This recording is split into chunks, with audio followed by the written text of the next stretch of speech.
My name is Allison Ostrander and I'm the Director of Risk Tolerance here at Simpler Trading.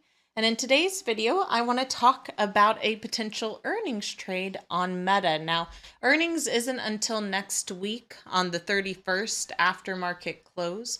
So keep in mind, this is not a trade idea I would put on right now. This is a trade idea I would put on going into that announcement, aka on the 31st, that day of trading, going into the close that day before the earnings announcement happens after market close on July 31st is when I would implement this trade idea. And that would be based on where the underlying price is currently at. That's part of the reason I wouldn't put this on just yet. But because this is my time to do a video, I thought it would still be a good idea to walk through this trade idea now. And that way you can kind of take the education from it and then implement it based on where Meta is trading going into the news event itself. And so the first trade idea, there are two ways you can trade around earnings. You can trade off the possibility that it's a non-event and take the crush on premium as your trade idea to lock in a quick win. Normally, if that's a trade idea I'm considering, I would go with wherever the underlying price is currently trading at. So let's say this is where it's at on the 31st going into the close. You can see we're right by the 457.50 strike. And I would go out the anticipated range for the earnings announcement, that weekly expiration. So this is the week that the announcement happens. And as you can see, currently, the anticipated range is around $43 to $44. Now, this number may change by the 31st. So keep that in mind. You want to go based off what the anticipated range is. And for an iron fly to play off the theta decay way of doing this, you basically go out that point move. So we'll just call it 45 points to the upside. Oh, and we only have 2.5 strike increments go to 5. So we'll just want to keep that in mind for whenever we do both sides of this trade idea. Maybe we'll just go with 55 for a little bit easier math. So if we roughly go 45 points out of the money, we're basically at 410. If we go 45 points to the upside, then we're at 500.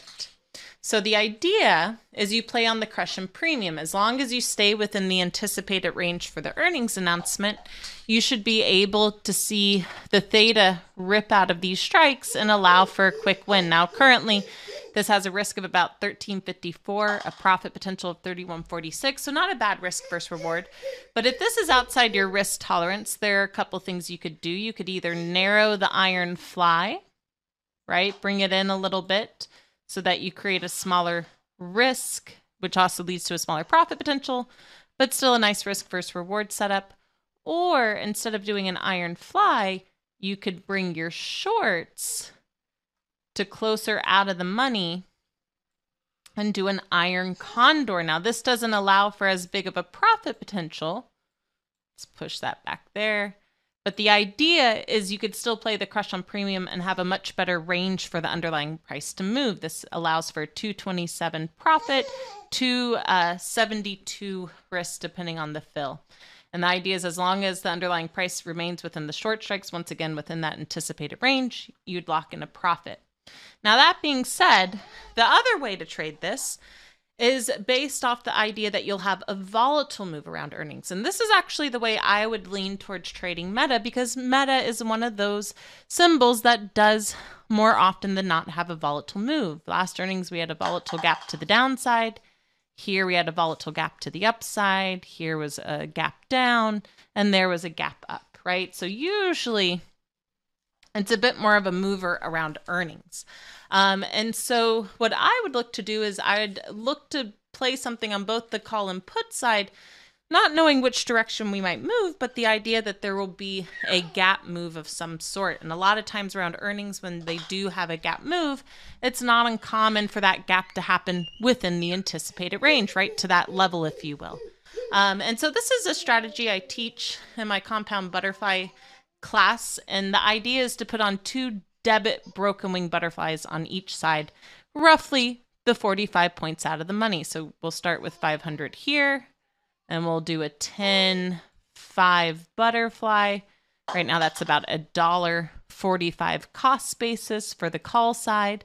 And keep in mind, you want to base these strikes based off what the anticipated range is on the 31st going into earnings, as well as where the underlying price is currently trading at. So if the underlying price is trading around this level, and this is the anticipated range, this is what the strategy would look like with these strikes. So this is about a 145 risk, but keep in mind, we don't know which way Tesla is going to gap. So we need to do something also on the put side, a similar butterfly scenario. So we'll do this $5 spread, and it's about $1.41 cost basis. So in total, you're looking at about a 285 to 290 risk for both butterflies combined. And the idea is that if it moves right at that anticipated range, you're right around your pin strike on either side, which allows for a max profit potential of 860, or excuse me, not 863, of 715, right? It covers the risk on the butterfly that's further out of the money and locks in a profit. But let's say, because Meta is known to move quite a bit, right? Let's say it's greater than the anticipated move. And all of a sudden, let's say it's a gap to the downside and we're closer to 375 on the day of expiration. Well, that's the beauty about debit broken wing butterflies, is as long as you are mindful about the cost that you're paying, it has a forgiveness factor if it goes completely in the money, and it still allows for a profit compared to a standard butterfly, which would still lose if it was completely in the money on all strikes. So in this case, if you pay $2.85 for both butterflies combined, and then one side goes completely in the money, it still allows for a $2.15 profit potential. So once again, not a bad risk versus reward on that forgiveness factor, that if you're right about the volatile direction, but maybe wrong about the strike level because it exceeds it. So this is how I'd be looking to trade Meta through the earnings, due to the fact that it typically has gap moves. Now, just as a friendly reminder, I can't be the director of risk tolerance here at Simpler without mentioning it. Please understand that anything can happen around earnings. So it should really be a small portion of your normal risk tolerance that you're putting on for these trade ideas if you hold something short dated through an earnings announcement.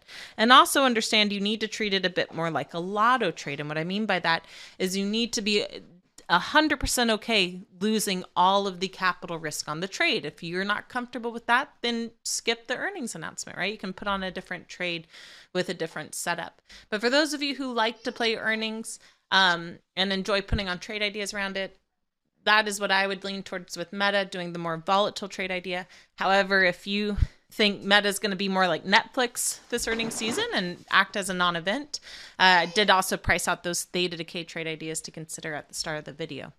As always, guys, may the trade be with you, my fellow Jedis, and I look forward to talking to you.